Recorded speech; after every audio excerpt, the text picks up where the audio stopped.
There's a concept in military strategy called the axis of resistance. Iran did not invent the phrase, but it has spent 40 years building the reality behind it. A carefully constructed network of armed organizations, political movements, and military formations stretching from the Persian Gulf to the Mediterranean coast, bound together by ideology, by Iranian weapons and Iranian money, and by a shared strategic objective that has never changed: to encircle Israel with a ring of permanent military threat from which there is no geographic escape. For 40 years, Western analysts debated whether this network was a genuine integrated military force or a loosely coordinated collection of armed factions that sounded more dangerous in Iranian propaganda than it was in operational reality. In the last 18 hours, that debate ended. Iran activated every node of the axis simultaneously, and Israel, for the first time in its history, is fighting a coordinated multi-front war against a unified command structure that does not answer to any of the governments that Western diplomacy has spent decades trying to negotiate with. To understand what simultaneous activation actually means in military terms, you need to understand how the axis of resistance was designed to function, because its architecture was built specifically to create the problem that Israel is now facing. The individual components of the network are well known: Hezbollah in Lebanon, with an estimated arsenal of 150,000 rockets and missiles, including precision-guided munitions capable of striking any target in Israel with accuracy measured in meters. Hamas and Palestinian Islamic Jihad in Gaza, degraded but not destroyed by 18 months of intensive Israeli military operations, retaining residual rocket capability, and more critically, a tunnel infrastructure that Israeli forces have not been able to fully neutralize. The Houthi movement in Yemen, which has demonstrated over the last year that its ballistic missiles and anti-ship drones can reach Israeli territory from 2,200 kilometers away and can threaten commercial and military shipping across the Red Sea and the Gulf of Aden. The Iraqi Popular Mobilization Forces, a constellation of Iranian-aligned Shia militias with an estimated combined strength of over 200,000 fighters, and a missile and drone arsenal that places every American base in Iraq within easy range. And Syrian territory, where Iranian Revolutionary Guard Corps advisors and allied Lebanese, Iraqi, and Afghan Shia fighters maintain forward positions that bring Iranian-controlled forces to within 40 kilometers of the Israeli Golan Heights. Individually, each of these forces has threatened Israel at various points over the last decade. Activated simultaneously, under coordinated command, timed to exhaust Israeli air defenses through sequential and overlapping waves, they represent a military problem of a fundamentally different order. Here is the specific sequence of events that unfolded beginning at 22:47 local time last night. The first indication that something unprecedented was underway came from Israeli Air Force radar stations in the north, which detected a mass launch of rockets and missiles from southern Lebanon, consistent with a full Hezbollah offensive salvo.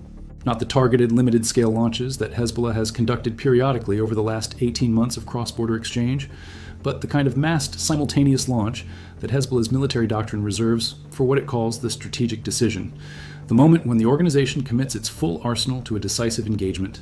Within 4 minutes of the first Lebanese launch detection, Israeli missile defense radar picked up additional launches from the direction of Syria. Within 11 minutes, the Houthi command in Yemen announced via its official media channels that it had fired a salvo of Zulfiqar ballistic missiles and Samad-3 long-range drones targeting the port of Eilat and the Negev airbase complex. Within 19 minutes, the Iraqi Popular Mobilization Forces announced simultaneous drone and missile launches from multiple positions in western Iraq toward targets in central Israel. The Israeli Home Front Command issued a nationwide emergency alert at 23:06. The first time in Israel's history that a single emergency alert has covered every geographic district of the country simultaneously. The five-front war was not a gradual escalation. It arrived in 19 minutes. The mathematics of Israeli air defense, which is the central military question that determines how this war is fought and how long Israel can sustain it, must be understood clearly because it is the calculation that Iran spent years building toward and that Israel's defense establishment has spent years hoping it would never have to confront in practice. Israel operates 4 layered air defense systems, each designed to intercept threats at different altitudes and ranges. The Iron Dome handles short-range rockets at low altitude. David's Sling handles medium-range ballistic missiles and cruise missiles. Arrow 2 handles long-range ballistic missiles within the atmosphere. Arrow 3 handles ballistic missiles in the exo-atmospheric phase, above the Earth's atmosphere, before re-entry. Each system carries a finite inventory of interceptor missiles. Each interceptor costs between $100,000 and $3.5 million depending on the system. Each target being fired at Israel from 5 directions simultaneously draws from that finite inventory. The military problem Iran has engineered is not that any single weapon system is unbeatable.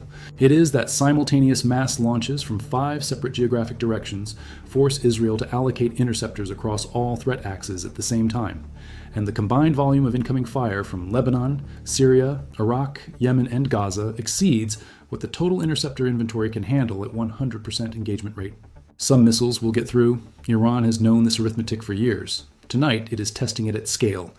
Hezbollah's role in this operation deserves specific attention because it represents the most significant escalation of the organization's military posture since the 2006 war, and because the capabilities Hezbollah has developed in the 19 years since that conflict transform it from a powerful guerrilla organization into something that military analysts describe, with increasing seriousness, as a state-level military actor. The 150,000 figure for Hezbollah's missile arsenal is the number that appears in most public assessments, and it is probably conservative. More important than the total number is the composition. During the 2006 war, Hezbollah fired approximately 4,000 rockets into Israel, virtually all of them unguided area effect weapons that could terrorize civilian populations, but could not reliably destroy military or infrastructure targets. The arsenal Hezbollah has built since 2006, with Iranian technical assistance and Syrian logistical support through the land corridor that runs from Tehran through Baghdad and Damascus to the Bekaa Valley, includes a significant proportion of precision-guided munitions. These are missiles with GPS and electro-optical guidance systems that can strike within meters of a designated aim point. Hezbollah's precision inventory is estimated by Israeli military intelligence at between 2,000 and 5,000 missiles.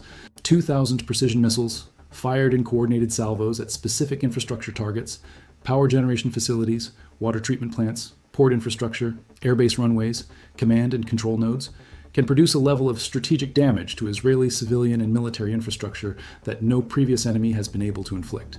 The situation in Gaza adds a dimension to this analysis that would have seemed implausible 18 months ago, when Israeli military and political leaders were publicly declaring that Hamas had been reduced to a residual threat, incapable of organized military operations. The declaration was operationally premature. Hamas's military infrastructure was severely damaged. Its command structure was disrupted. Its tunnel network was partially destroyed. But an organization that has governed a territory of 2 million people for 17 years, that has had decades to build redundant command structures and dispersed weapons storage, and that has the ideological commitment to absorb catastrophic losses and continue functioning, is not neutralized by a military campaign that does not result in complete physical occupation and permanent administrative control of every square meter of territory. Hamas retains rocket launching capability. It retains organized armed units in areas of Gaza that Israeli forces have cleared, returned from, and cleared again in the recurring pattern that has characterized the ground operation from its beginning.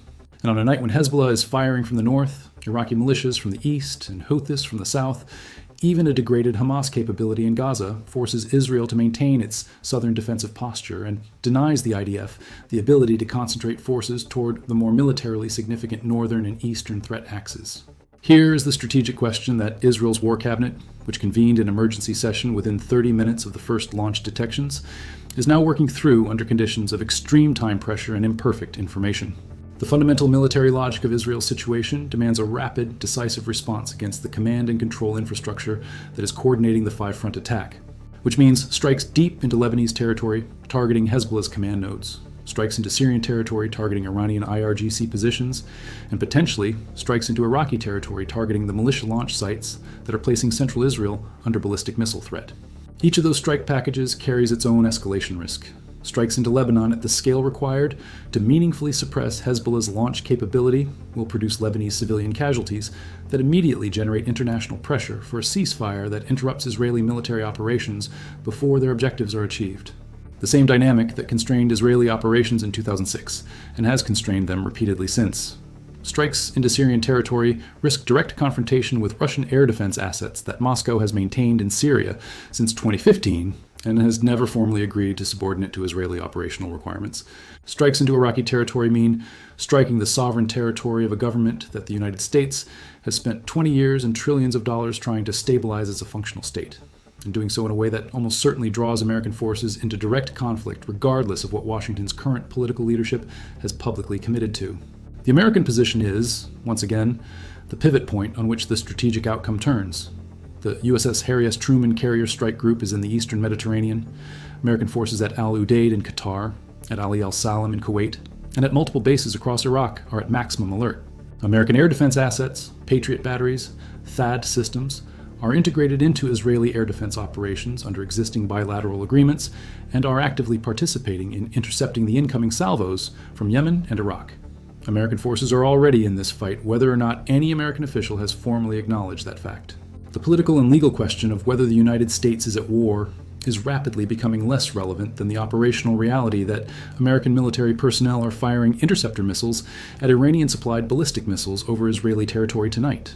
The threshold that American policymakers have spent years trying to avoid crossing, direct kinetic engagement between American forces and Iranian-supplied weapon systems in defense of Israeli territory, has been crossed. What happens next depends on whether Tehran calculates that American direct involvement justifies escalating against American targets, or whether the IRGC's strategic plan accounts for American defensive participation and treats it as an acceptable cost of the operation. The regional dimension of this crisis extends beyond the immediate military confrontation in ways that will shape the Middle East for decades. Every Arab government in the Gulf, Saudi Arabia, the UAE, Bahrain, Jordan, is watching tonight's events with a specific and deeply personal concern that goes beyond solidarity with Israel or hostility toward Iran. The activation of the axis of resistance at full operational scale is a demonstration directed not only at Israel and the United States, but at every Arab government that has chosen alignment with the American-led regional order over accommodation with Iranian power. The message from Tehran is explicit. We can reach everywhere. We can activate everything simultaneously. And the American security guarantee you have been relying on cannot protect you from the full weight of what we have built.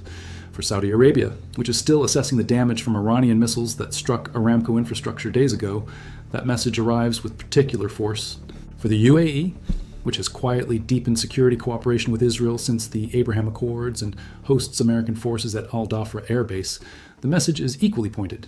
The axis of resistance is not just a military formation, it is a political argument addressed to every government in the region about who holds the real balance of power. And tonight, Iran is making that argument with ballistic missiles and precision drones fired simultaneously from 5 directions. What the next 72 hours require from Israel is a response that achieves 3 simultaneous objectives that are in deep tension with each other. It must be militarily decisive enough to suppress the rate of incoming fire before interceptor stocks are depleted to the point where critical infrastructure becomes undefendable. It must be geographically precise enough to avoid the escalation triggers, Russian assets in Syria, American political constraints on Iraq, Lebanese civilian casualties that would interrupt Israeli military operations before their objectives are achieved. And it must be strategically coherent enough to degrade not merely the weapons being fired tonight, but the command architecture and logistics network that makes coordinated 5-front operations possible. Because if that architecture survives this exchange intact, Iran will have demonstrated that it can impose this level of military cost on Israel at will, whenever its strategic calculus requires it.